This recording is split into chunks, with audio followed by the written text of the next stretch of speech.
Now, we're going to put a couple things here. Of course, I'm not a syndication attorney. I'm not your accountant. I'm also talking about people you have a pre-existing relationship with. So you've already been predisposed to them. You know them from some past circumstances, business related, family, other personal. So you've already met that guideline there. And if you're looking for points on what pre-existing relationship goes into, you can look into the SEC rules. They have some good context there. There's a number of other syndication attorneys out there give you context of what that term means. But today, these are the 4 hurdles you need to do if you want to go out there and you want to raise millions and millions of dollars. So first hurdle is you need to ask the question, what do you want? We all come and we bash people over the head with this investment. We say, okay, we got the greatest thing in the world. It's the greatest thing since sliced bread. And we give them the point, hey, it's a 5-year hold. The IRR is 15%. It's going to return a 2x multiplier over the life of this. It's got 2 pools. We're going to capitalize on all these massive rent growth opportunities here. But we haven't asked the question, what does the investor want? If we come from a place of need, we're never going to get to the point of raising money. Nobody cares. That's the truth here. Everybody goes back to this one dying need of, is this going to help me get back to my basic human needs? Is it going to help me eat? Is it going to help me survive? Is it going to help me thrive? Now, if you're not talking to the investor in a mindset of coming for giving and learning about how you can provide to them, then you're never going to get them across the finish line to invest in your deal, no matter how great it is. So first hurdle, ask the question, what is the investor looking for?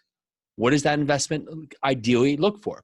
Maybe they're looking for longer hold periods. Maybe they're looking for shorter hold periods. Maybe they just like you. Maybe they're looking at assets that are just here locally. Maybe they want certain return structure. Maybe they want to have something that's just portfolio diversification because they're really indebted to stocks and bonds. But you're not going to know that answer until you go forward and ask the question, how can I help you? Now, say you're talking to your uncle, your aunt, your friend, your business associate. Well, investing in apartment buildings now for the second hurdle is it could be a brand new concept. Most people have never even heard of this concept, nor have they even known it may be even available to them. Maybe they think if it is available to them, that it's only for big players, REITs and others, and large institutional players, and they can't touch it. So the word syndication, now you have to go through the education process of teaching them about the investment, what this looks like, why you're doing it, and ultimately, what does it mean to you? Why are you putting all this time and effort into making this, and how are you going to believe there? So hurdle 2 is getting them beyond that objection of I don't know what this is, to understanding you, what you're doing with it, and what this actually is. The next step is now providing a mock deal. And that mock deal may be the type of deal you're actually looking for. So it's the horse before the cart scenario here. Are you now offering up an opportunity, but you've never done this before? And how are you going to raise money if you've never done this before? And you can't close a deal if you don't raise money. So what we did to be very successful here is we put together the ideal mock investment of what our ideal structure is going to look like. We went out to our investors. We talked to them. We got it way ahead of it and said, hey, we love apartment investing. We love it for so many different reasons. There's the ability to have cash flow, forced appreciation, depreciation, tax advantages, so many different angles, debt pay down that we can use to be able to grow wealth together. And we love it, and we're going to target this type of properties. We're going to target this select properties, and that's what we're going to go after. And we're going to look for this type of returns from these investments. Now, if this sounds like something you're interested in, what kind of commitment could we look for? Because it goes to the 4th step here. How do we know what kind of property we can go after if we don't know what kind of debt we can basically qualify for, and we don't know how much money we can raise? So far, we've asked the question, how can we help? How can we help that investor? The next part is we've talked to investors about who we are, what our track record is, what we're doing, why we're doing it, why we're going into the apartment investing community. Now, the third part is now we're talking about the typical deal we're looking for. Now, here's where you have to stop. That's a lot. You may not be able to do this all over just one luncheon or over an email, over a quick call. This may take a number of series of calls because you have to allow them to understand.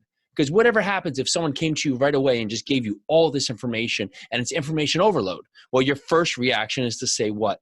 No. No to anything you have to say because it's too much for you to take in.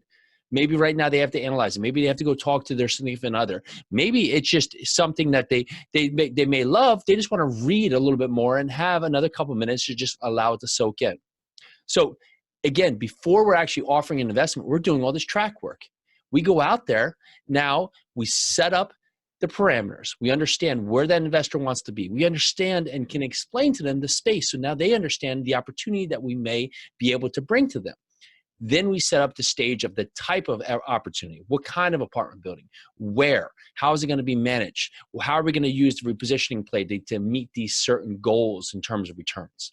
Now, after we've done that and we've secured that we have commitments here, soft commitments, we haven't taken their money, but we have soft commitments that we could now potentially raise $50 million or $5 million, $2 million, $1 million. Now we have an understanding that we could possibly go out there and find an apartment building that's $3 million, $5 million, $10 million with confidence. It's not the other way around. It's not the other way around that we go out there and we find an investment, we get it under contract. It's a $10 million apartment building. We have to raise $3.5, $4 million. And now we have to go to the investor and we have to need their money. That is never. We're the guide. We're the guide to help the heroes who are investors reach their goal. And if you think of it that we're the heroes, you're ultimately never going to get what you want. So we've successfully raised money a couple times now in a day.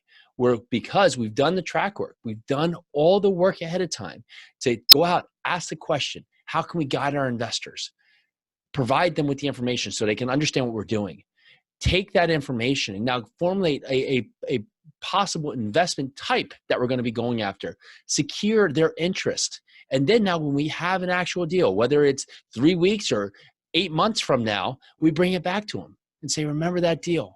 Remember that opportunity we were talking about. And all the means we've been checking in with them, giving them updates about what we're finding, what we like about the market, path of progress notes, employment trends, many different things. We've kept in contact. We find that actual deal. They're going to be a lot more excited because now it's a warm conversation. And you're going to find that your trail-off rate, where generally if you're trying to raise this cold, maybe 40, 50% of people dropping off, well, we're typically over 90. Sometimes higher, 95% of people who say they're in that second are actually in. So for you today, start small, start having those conversations and ask the question, have you ever thought about investing in real estate? And see what that response is. Allow them to give you the next question. If they haven't, why not? If they have, great. Why? Learn what they want, learn how you can help them. And when you do have that great investment, you've laid all this track record. You've gone through those 4 steps. Boom, ba-boom, ba-boom, ba-boom. You're going to be able to go and offer them a great opportunity they can be excited about because you're there to help them reach their goals and you're not needing their money. All right, go out there, take action.